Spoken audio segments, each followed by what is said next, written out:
Hello viewers, welcome to my channel. আজকে আমরা SLST 2025 এর আরেকটা আপডেট আছে যেটা নিয়ে আজকে আমরা এই ভিডিওতে আলোচনা করব। সেটা হচ্ছে যে আগের দিন কিন্তু একটা মামলা মাননীয় বিচারপতি অমৃতা সিনহা ম্যাডামের এজলাসে ছিল, যেখান থেকে একটা গুরুত্বপূর্ণ রায় উঠে এসেছে বা গুরুত্বপূর্ণ ইনস্ট্রাকশন বলতে পারেন, যে রায়টা তো অলরেডি আগেই দেওয়া ছিল, যে যারা টেন্টেড ক্যান্ডিডেট সেই টেন্টেড ক্যান্ডিডেটদের কিন্তু পূর্ণাঙ্গ লিস্ট প্রকাশ করতে হবে।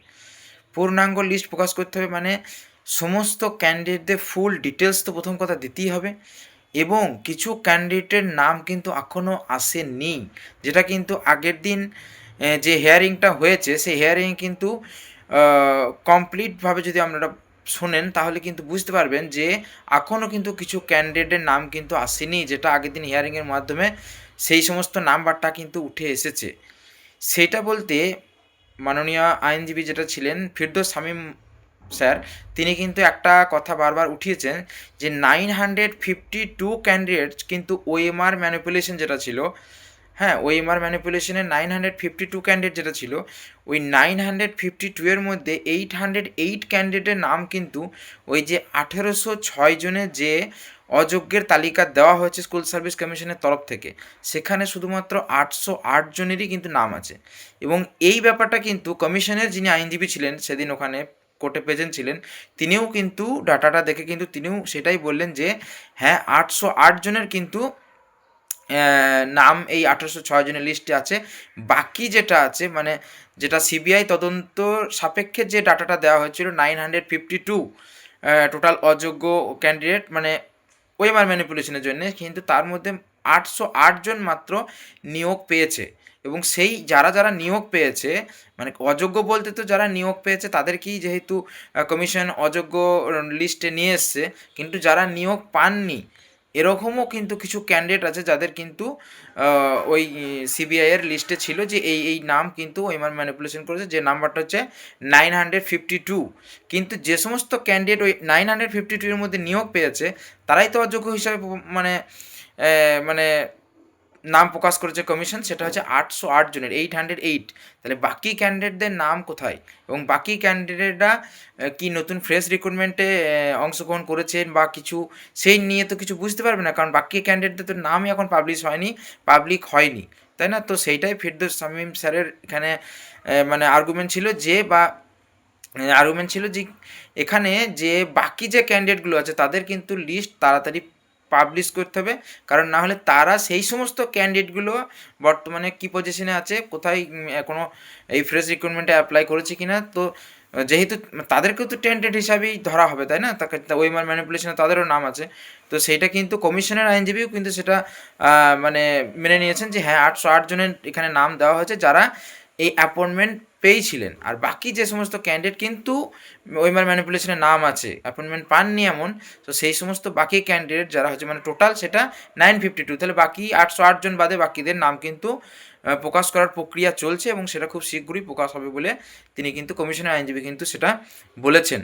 এবং আর একটা কথা ফিরদৌস শামীম স্যার যেটা এখানে আর্গুমেন্ট করেছেন সেটা হচ্ছে যে ধরুন কোনো একটা ক্যান্ডিডেট, তিনি যেটা আগের দিন 10 নাম্বার বাতিল মামলার দিনেও, যেদিন 6 তারিখেও যেদিন হিয়ারিং ছিল সেদিনও বলেছিলেন যে একটা, যেটা আমরা বললাম যে 20 তারিখে নেক্সট 20 জানুয়ারি যে নেক্সট হিয়ারিং আছে ওইটার, সেদিন কিন্তু ওই কেসটা শোনা হবে যে ইংলিশের একটা ক্যান্ডিডেট, ধরুন ইংলিশের একটা ক্যান্ডিডেট যদি পরবর্তীকালে এমএড করে নিয়েছে, এমএড করার পরে কিন্তু তিনি এডুকেশনে পিজিটিতে অ্যাপ্লাই করে দিয়েছেন, তাহলে যদি কোনো একটা লিস্ট, যদি সেই লিস্টের সমস্ত ডাটা কোনো ক্যান্ডিডেটের সম্পর্কে না থাকে তাহলে সমস্যা কী হবে? ধরুন তার যদি পুরো ডিটেলস না থাকে তাহলে সেই ক্যান্ডিডেট ধরুন টেন্টেড লিস্টে ধরুন ইংলিশের সাবজেক্টে তিনি টেন্টেড হয়েছেন, পিজিটি ইংলিশের টেন্টেড লিস্টে নাম আছে, তো সে ক্যান্ডিডেট যদি পুরো ডিটেলস না থাকে সে কিন্তু পরবর্তীকালে আবার এডুকেশন সাবজেক্টে ওই টেন্টেড ক্যান্ডিডেট কিন্তু আবার কিন্তু অ্যাপ্লাই করে দিতে পারে, যেটা ফিরদৌস শামীম স্যার এখানে বলতে চেয়েছেন।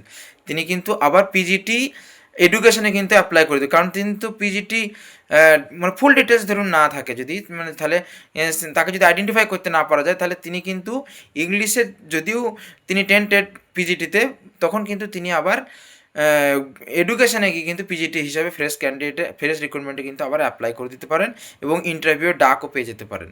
তো এই জিনিসটা কিন্তু ঘটতে পারে, কারণ যদি পূর্ণাঙ্গ লিস্ট না থাকে, পুরো ডিটেলস না থাকে, তাহলে কিন্তু এটা ঘটতে পারে। তার জন্য কিন্তু পুরো লিস্টের প্রয়োজন। এবং এই যে কথাটা, এই যেটা ফিরদৌস সাহেব লাস্টে ওঠালেন, এইটা কিন্তু আগের দিন বলেছিলাম 6 জানুয়ারিতেই কিন্তু এইটা তিনি কথাটা উঠিয়েছিলেন, এবং এইটা নেক্সট যে হিয়ারিং ডেট আছে 20 জানুয়ারিতে, সেদিনই ওটা অ্যাড করে দেওয়া হয়েছে। ওই দিনই কিন্তু এই মামলাটাও, এই যে কেসটা বললাম, এটাও কিন্তু শোনা হবে, ঠিক আছে।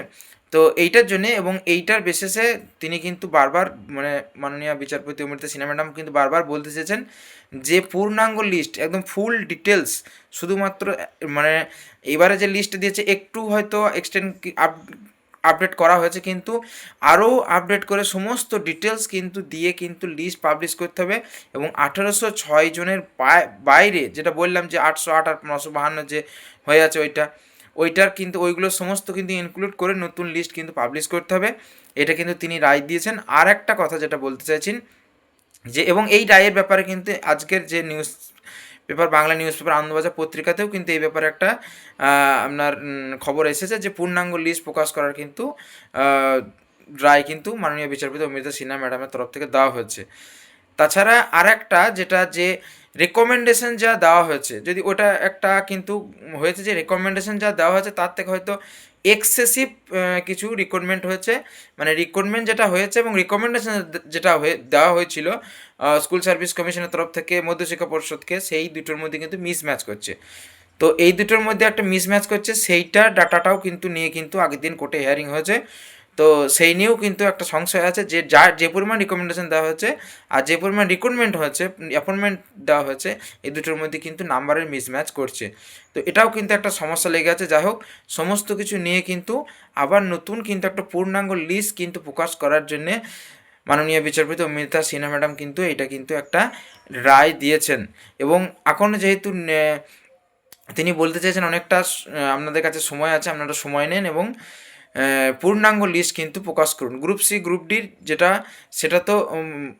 সেটা তো করতেই হবে, কিন্তু আপাতত টিচিংয়ের যে ব্যাপারটা আছে এইটা নিয়ে কিন্তু পূর্ণাঙ্গ লিস্ট কিন্তু প্রকাশ করার জন্যে তিনি কিন্তু একটা রায় কিন্তু দিয়েছেন।